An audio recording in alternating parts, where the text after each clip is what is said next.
Coucou tout le monde et bienvenue sur cette nouvelle vidéo. Je vous retrouve aujourd'hui pour un petit book haul. Comme d'habitude, je vous propose une petite vidéo book haul pour voir tout ce qui a rejoint ma pile à lire sur les mois de mars et avril. Je vais vous demander dans les commentaires de choisir le livre que je n'ai pas encore lu, que vous souhaitez que je lise en priorité. Donc pas d'inquiétude, il y aura comme d'habitude un récapitulatif à la fin de la vidéo. Et je vous avoue que je suis plutôt contente parce que j'ai été assez sage. Il y a pas mal de livres à vous présenter, mais la plupart, soit je les avais commandés avant mars et du coup, quand je les ai reçus, ça faisait longtemps qu'ils étaient payés. J'ai aussi fait quelques petites trouvailles en occasion et j'ai acheté des tomes de séries que je suis en train de lire. Et globalement, on fera un point d'ici la fin de la vidéo, mais il me semble bien que la moitié des livres que je vais vous présenter ici, je les ai déjà lus. Donc je vous propose qu'on démarre tout de suite et je vais faire une petite exception à la règle. D'habitude je vais par ordre chronologique de réception, mais là j'ai besoin de vous montrer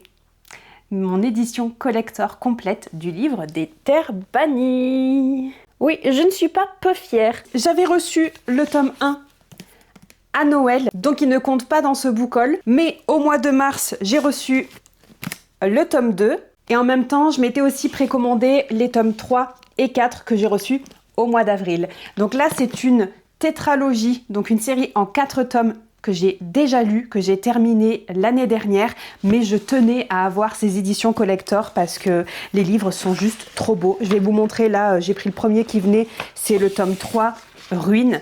Mais voilà, le livre est comme ça, sous la jaquette, il est juste magnifique. Chaque tome est jaspé en reprenant la couverture sur la jaquette et à chaque fois au niveau de la tranche et de la quatrième de couverture, il y a une sous-impression de la carte des Terres Bannies qu'on va retrouver aussi à l'intérieur de la jaquette. En plus de ça, on a à chaque fois un marque-page qui reprend le code couleur du livre. Et dernière petite précision, ils ont tous une signature de John Gwynne. Ils sont donc signés, pas dédicacés, il n'y a pas mon prénom, mais ils sont signés. Donc ça comptait énormément pour moi parce que c'est vraiment une série que j'adore, que je compte bien relire un jour, mais il faut que je fasse mon deuil de certains personnages et certains événements qui se sont passés au cours de la série. Et puis j'ai envie de découvrir les autres écrits de l'auteur avant de relire Les Terres Bannies, mais c'est clair qu'un jour, je me relancerai. Donc voilà, je voulais juste vous mentionner une nouvelle fois que j'ai les 4 tomes en version collector qui ont rejoint ma bibliothèque et je vais les chérir de tout mon cœur. Allez, maintenant on s'attaque au vif du sujet et on commence donc avec les livres que j'ai achetés au mois de mars.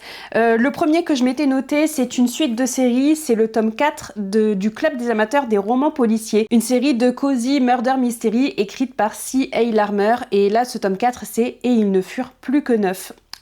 J'ai lu uniquement les tomes 1 et 2, le tome 3 est dans ma palle depuis un moment, et si j'ai acheté ce tome 4 c'est parce qu'il était dans le rayon occasion, et du coup il était à 4,99 €. Donc moi je me suis dit, il vient avec moi, même si je suis pas encore là, je l'embarque, parce que ça reste une série que j'apprécie beaucoup, même si ça fait un moment que je suis pas retournée dedans. Et comme d'habitude, je vous affiche à l'écran les résumés des titres que je vous présente. Si c'est un tome suivant de série, je vous mets le résumé du tome 1, mais pour celui-ci je fais une exception parce que on peut lire quand même les tomes indépendamment les uns des autres. Ça reste quand même mieux de suivre l'ordre chronologique parce qu'il y a quand même toujours des petits détails, des personnages qu'on a déjà rencontrés et c'est plus intéressant. C'est une série que j'aime beaucoup, qui reste assez légère, qui se passe en Australie, donc déjà le cadre est assez sympa, mais surtout il y a certains personnages secondaires que j'adore et il faut vraiment que je continue la série parce que franchement il me manque. Donc voilà, maintenant j'ai le tome 4 dans ma palle. Le même jour, je me suis offert évidemment Catabasis de R.F. Kuang. C'était le jour de sortie de Catabasis et je pense qu'on a été extrêmement nombreux et nombreuses à se ruer en librairie pour choper notre copie. C'est un roman fantastique et foncièrement Dark Academia dans lequel on va suivre notre personnage principal qui s'appelle Alice. Elle est doctorante en magie analytique à Cambridge et elle va se retrouver à être obligée d'infiltrer les enfers pour aller sauver son directeur de thèse qu'elle a malencontreusement tué. Par accident évidemment, mais le problème c'est que puisqu'il est mort, il ne peut pas valider sa thèse et donc elle a bossé pour rien. Elle ne va pas descendre aux enfers seule puisque son rival académique va se joindre à elle. Donc j'imagine qu'on va suivre leur voyage et leur descente littérale aux enfers. Et je sais que c'est un roman qui a pas énormément plu. En fait c'est soit ça passe soit ça casse et qu'il y a quand même vachement plus de chances que ça passe pas trop, que ça soit un peu incompréhensible. Il me semble que ça repose énormément sur la logique, les mathématiques, la philosophie. Et franchement, je suis hyper hyper curieuse de me faire mon propre avis. Je m'attends à ce que ça soit assez complexe, voire prétentieux, parce qu'on va suivre des personnages qui, j'imagine, le sont. Et franchement, je suis assez curieuse de voir comment R.F. Kuang a tourné tout ça. Donc vous l'avez compris, celui-ci, je l'ai pas encore lu. Ensuite, dans ma première commande aux éditions Léa, lorsque j'ai commandé Bravoure, le tome 2, en édition collector, c'était aussi et surtout parce que c'était le moment de faire la précommande pour Le Temps de la Terreur de John Gwynne, qui est le premier tome de sa nouvelle trilogie De Sang et d'Os. Une trilogie qui se passe un siècle après la fin du livre des Terres Bannies, après Fureur, et j'ai extrêmement hâte de me replonger dans cet univers. Je ne l'ai pas encore lu, mais il est dans ma pile à lire du mois d'avril. Il y a des chances que quand cette vidéo sorte, je l'ai déjà lu, mais pour l'instant, au moment où je vous tourne cette vidéo, il n'est pas encore sorti de ma palle. Si jamais il vous intéresse, je vous encourage vivement à d'abord vous mettre à jour dans la série du livre des Terres Bannies, parce que ça va vous spoiler tout ce qui se passe dans les 4 premiers tomes. Parce que oui, c'est un premier tome d'une nouvelle trilogie, mais on pourrait limite considérer ça comme un tome 5. Je dis limite parce que c'est pas le cas, mais vu que ça se passe uniquement 100 ans après le livre des Terres Bannies et après Fureur, il y a des personnages qu'on va retrouver. Parce que oui, il y en a certains qui sont encore en vie. Et évidemment, on va reparler en long, en large et en travers de ce qui s'est passé dans les 4 premiers tomes. Ça reste de la fantasy assez classique dans laquelle on va opposer le bien au mal. On va y retrouver les Ben Elim, les Kadoshim et notamment le personnage de Sig qu'on a rencontré. Je sais plus bien si c'est sur la fin du tome 3 ou au début du tome 4, donc dans Ruine ou dans Fureur. Mais c'est un personnage qui est extrêmement effacé et secondaire et qui va très vite prendre de l'importance pour un petit pan de l'histoire. Et donc on va la retrouver ici dans Le Temps de la Terreur, où j'imagine qu'elle est encore plus importante qu'auparavant. Moi j'ai juste qu'une hâte, c'est de retourner dans les Terres Bannies. Donc comme je vous disais, il y a des chances que quand cette vidéo sorte, je l'ai déjà lu, mais au cas où, vous pouvez toujours voter pour celui-là. Au mois de mars, j'ai utilisé l'un de mes derniers crédits audio Audible et j'avais précommandé Four Rune Realms de May Corland, qui est le 2e tome de sa série. Le premier, c'était Five Broken Blades. C'était une précommande parce qu'il me semble qu'il est sorti tout début avril en audio et je suis en train de l'écouter, je suis à quasiment la moitié. Ici, c'est une série de fantasy d'inspiration coréenne qui se base énormément sur les mythes et légendes et la culture coréenne, où on suit au début du tome 1 une bande de 6 personnages qui sont tous des menteurs. Et c'est un postulat de base que j'apprécie beaucoup. Je savais pas que j'appréciais ça et je l'ai découvert avec Five Broken Blades et je m'étais régalée avec le tome 1. Enfin, régalée. J'avais énormément apprécié, mais c'était pas un coup de cœur non plus. Je suis en train d'écouter le tome 2 et je vous avoue que je suis assez perdue. Je me mélange un petit peu avec les noms des personnages, mais ça reste assez plaisant à écouter. Donc vous ne pourrez pas voter pour celui-ci puisqu'évidemment, je suis en train de l'écouter. J'ai aussi reçu en service de presse de la part des éditions ActuSF Fragment d'un dieu mourant de Jonathan Brichty. Et celui-ci, je l'ai déjà lu, je vous en ai parlé notamment dans mon bilan des lectures de mars. C'est l'une des premières novellas qui est parue dans la nouvelle collection des éditions ActuSF, qui est une collection uniquement de novellas qui s'intitule Nagori. Et dans Fragment d'un dieu mourant, on embarque dans un univers très particulier, puisque la météo, le climat, est intrinsèquement lié à l'humeur du souverain. Donc au plus il est heureux, au plus le climat va être agréable et va permettre de prospérer. Et au contraire, au plus un monarque est triste, dépressif, malheureux, et bien au plus on va laisser place aux catastrophes climatiques. Et c'est malheureusement ce qui commence à se passer dans cet univers où on va suivre un garde qui se trouve être l'amant du souverain actuel et qui va tout faire pour trouver une solution pour sauver son monarque. J'avais adoré l'univers, un peu moins la narration, mais je pense que c'est un style qui peut énormément plaire à d'autres personnes. Donc celui-ci, je l'ai déjà lu. Et enfin, mon dernier achat sur le mois de mars, je suis trop contente et j'espère ne pas le laisser trop longtemps dans ma pile à lire. Je me suis pris le tome 1 de la série de Fandali. J'ai pris La Cité de Jade. C'est le premier tome de la série Les Eaux Émeraudes. Ça fait hyper longtemps que j'entends parler de cette série, comme quoi elle risque de me ravager le cœur. Et moi, vous savez que j'adore ça. Donc forcément, quand j'ai vu qu'il était pas trop cher sur Vinted, j'avoue, je me suis lâchée.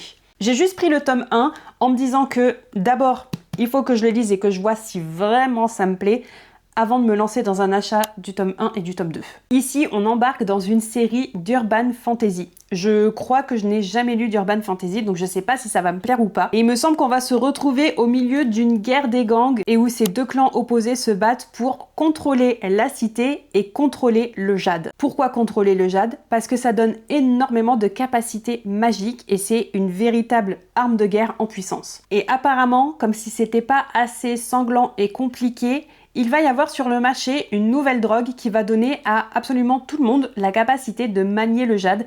Donc forcément, ça va partir en cacahuète. Moi là, franchement, si on me promet du sang, de la violence, des batailles, des personnages qui vont souffrir et moi qui vais souffrir, je signe direct. Et c'est vraiment une série où je n'ai entendu que des retours ultra positifs, donc va falloir que je me lance. Pour le mois d'avril, j'ai été assez sage, je n'ai fait qu'un seul tour en librairie, et si vous avez déjà regardé tous les vlogs du mois d'avril qui sont sortis, forcément, vous savez déjà de quoi je vais parler. En premier lieu, je me suis pris la 3e et dernière intégrale des Aventuriers de la Mer de Robin Hobb, qui regroupe les tomes 7, 8 et 9 des Aventuriers de la Mer donc, et c'est bientôt en cours de lecture. Normalement, je le commence dans quelques jours, puisque le tome 7 est prévu en lecture commune justement sur le mois de mai. Donc ça, très clairement, ce sera lu. Et je me suis aussi pris les 2 préludes à l'Assassin Royal, le Prince Bâtard ici présent, qui est réellement le prélude de l'Assassin Royal, et Retour au pays, qui là est un prélude plus sur les Aventuriers de la Mer.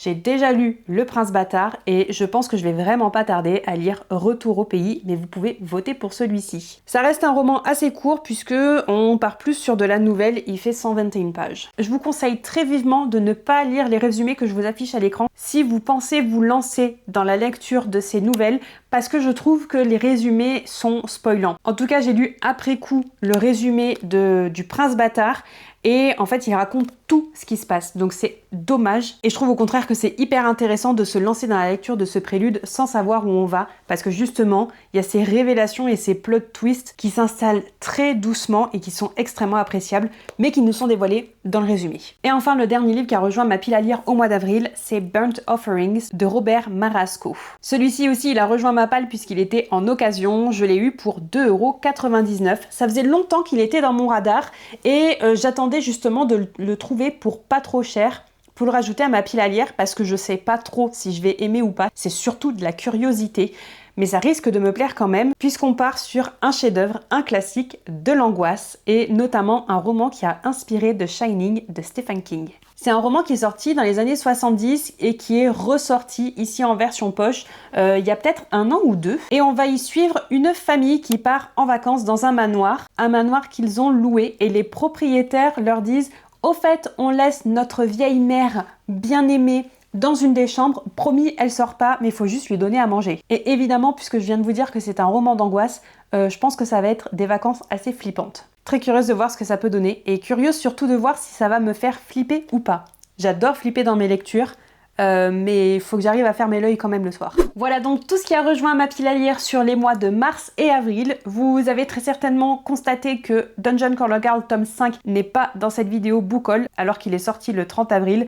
C'est parce que j'avais pas d'argent au moment où il est sorti et je l'ai acheté un petit peu plus tard, donc il compte sur le mois de mai. Mais oui, pas d'inquiétude, il est bien dans ma palle. Comme promis, un petit récapitulatif s'affiche à l'écran pour que vous puissiez voir les livres pour lesquels vous pouvez voter. Je laisse en couleur les couvertures des livres que vous pouvez choisir et en noir et blanc ceux que j'ai déjà lus, ceux pour lesquels vous ne pouvez pas voter. Donc je vais mettre Et ils ne furent plus que 9, qui est le tome 4 du Club des amateurs des romans policiers, parce que je suis pas encore à jour. Il faut d'abord que je lise le tome 3, donc vous ne pouvez pas voter pour celui-ci, mais vous pouvez voter pour Catabasis de R.F. Kuang, Le temps de la terreur de John Gwynne, La cité de jade de Fondali. Et pour le mois d'avril, vous pouvez quand même voter pour Retour au pays, que je n'ai pas encore lu, et Burnt Offering de Robert Marasco, si vous voulez me voir flipper dans un vlog. Et ça peut être assez drôle. Peut-être un peu flippant, mais assez drôle pour vous. Donc évidemment, laissez entendre votre voix dans les commentaires. Dites-moi pour quel livre vous souhaitez voter, quel livre vous souhaitez que je lise dans un vlog. Et si pour une raison ou pour une autre, vous ne souhaitez pas laisser de commentaires, vous ne souhaitez pas voter, laissez-moi un emoji cœur vert, parce que pourquoi pas. Quant à nous, on se retrouve le mercredi à 10 h et le samedi à 10 h aussi. Et je vous dis bye bye!